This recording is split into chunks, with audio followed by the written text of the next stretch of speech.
आज हम organic chemistry के बहुत इंपॉर्टेंट कॉन्सेप्ट डिस्कस करने वाले हैं जिसका नाम है गिनर्ट रिएजेंट। गिनर्ट रिएजेंट क्या होता है कि ये हमको carbon to carbon bond new bond बनाने के लिए काम में आता है। गिनर्ट इस रिएजेंट को डिस्मेंट करने की वजह से उनको नोबेल प्राइज मिला था 1912 में।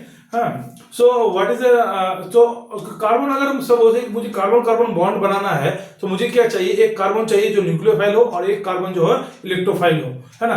कार्बन इलेक्ट्रोफाइल इस कार्बोनिल ग्रुप का जो कार्बन है वो क्या होता है, वो इलेक्ट्रोफाइल होता है, बिकॉज वो कार्बन ऑक्सीजन के साथ जुड़ा हुआ है तो ऑक्सीजन इलेक्ट्रोनेगेटिव है तो कार्बन क्या होगा, पॉजिटिवली चार्ज होगा, डेल्टा पॉजिटिव उसका चार्ज होगा, तो उसके से उसको क्या चाहिए, इलेक्ट्रोफाइल चाहिए। बट कार्बन को nucleophile banana is not so easy.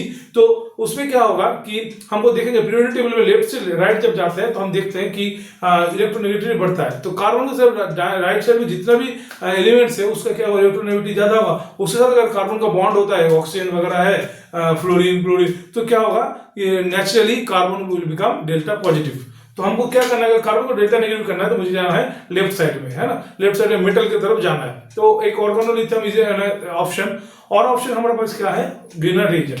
गिनर्ट reagent में क्या होता है, नॉर्मल फॉर्म क्या होता है, RMgX और PHMgX, है ना, इसको हम बोलते हैं एराइल मैग्नीशियम हैलाइड और एल्कलाइन मैग्नीशियम हैलाइड। अच्छा, इसको हम कैसे बनाएंगे, एक ईथर के सॉल्यूशन में हमको क्या करना है, लेना है एराइल हैलाइड या फिर एल्कलाइन हैलाइड, और उसमें क्या करना है, मैग्नीशियम का टर्निक्स डाल देना। मैग्नीशियम टर्निक क्या होता है, मैग्नीशियम का छोटा टुकड़ा होता है, कर्लिंग शेप में रहता है ना, उससे हमको क्या मिल जाएगा, गिनर्ट रिएजेंट बन जाएगा। गिनर्ट रिएजेंट कैसे काम करेगा, जैसे एक एग्जांपल लेते हैं, इसमें क्या है कि ऑक्सीजन के साथ डबल बॉन्ड है कार्बन का, तो ऑक्सीजन क्या करेगा, बॉन्ड जब टूटेगा तो इलेक्ट्रॉन लेके जाएगा, तो ये प्लस बन जाएगा, ये मेरा माइनस बन जाएगा। और हम यहाँ से मुझे गिनर्ट रिएजेंट से कार्बन का जो नेगेटिव चार्ज मिलेगा या फिर कार्बन आयन मिलेगा, वो इन दोनों जुड़ के क्या करेगा, कार्बन टू कार्बन नया बॉन्ड बना देगा।